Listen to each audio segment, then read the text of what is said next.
All right, welcome, future pediatric nurses. In this explainer, we're going to tackle some of the most common skin issues you'll see in your practice. Honestly, mastering these assessment skills is absolutely key to giving great pediatric care, so let's jump right in. So you walk into an exam room, and this is what you're faced with: a worried parent, a pretty uncomfortable kid, and a rash.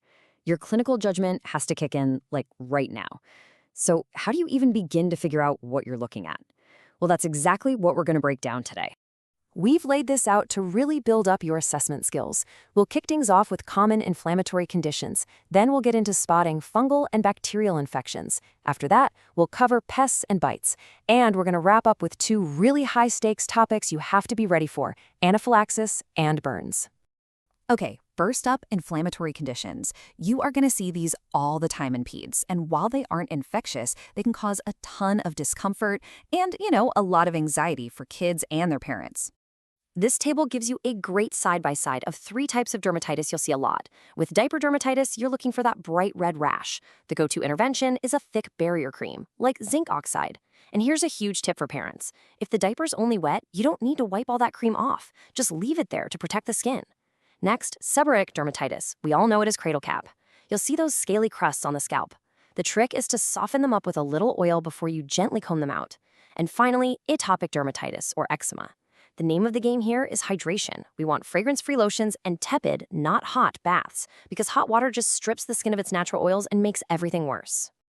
Moving on to our adolescent patients, acne. It's pretty much a rite of passage, isn't it? It's all about inflammation of the hair follicles, which creates those lesions we call comedones. Now, while it's common, it can be a huge blow to self-esteem. Your role here is so much about education, explaining how washes with benzoyl peroxide or salicylic acid work, and making sure they're using any prescriptions correctly. Okay, so we're shifting gears now from inflammation to actual infections. With these conditions, your role gets bigger. It's not just about treatment anymore. It's about teaching the patient and their family how to stop it from spreading. That's a critical nursing responsibility. So tinea infections are fungal, and they're basically named for where they show up on the body. Tinea capitis is on the head. Look for those scaly circular spots and maybe some hair loss.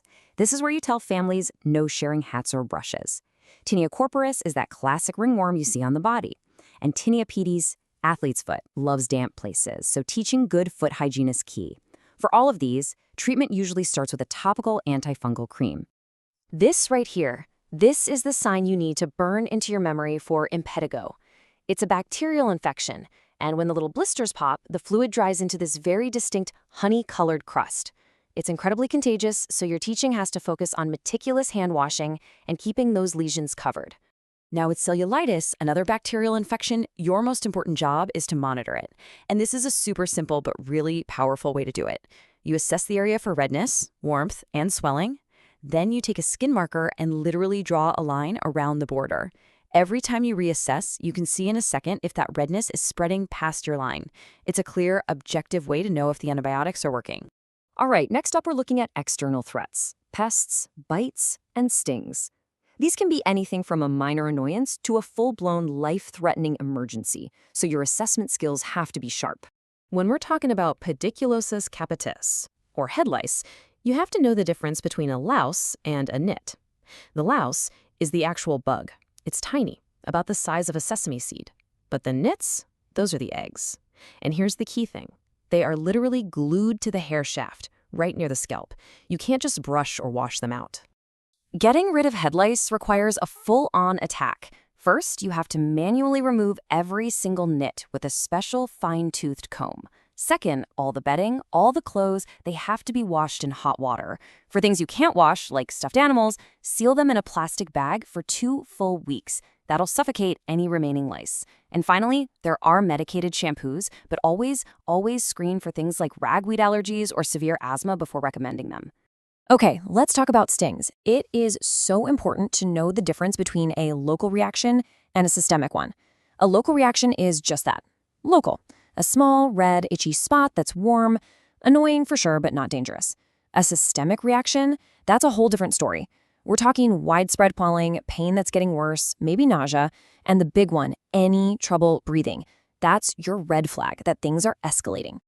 And that escalation, it leads us directly here to a true pediatric emergency. When a systemic reaction turns into anaphylaxis, you have to be ready to act, and act fast. So this is it. This is the moment your training really matters. The child is having trouble breathing, the swelling is spreading. What is your number one priority? What do? You already know the answer. It's the EpiPen. And for your pediatric patients, the magic number you have to know is 30 kilograms. If that child weighs less than 30 kilos, you need to grab the EpiPen Junior. It's a lower dose made specifically for smaller kids. Let's walk through these steps, because in a high-pressure situation, you want this to be pure muscle memory. 1, pull it from the tube. 2, make a fist around it, tip pointing down. 3, jab it firmly into the outer thigh. You can go right through their clothes. And 4, hold it there for several seconds to make sure that life-saving medicine gets delivered.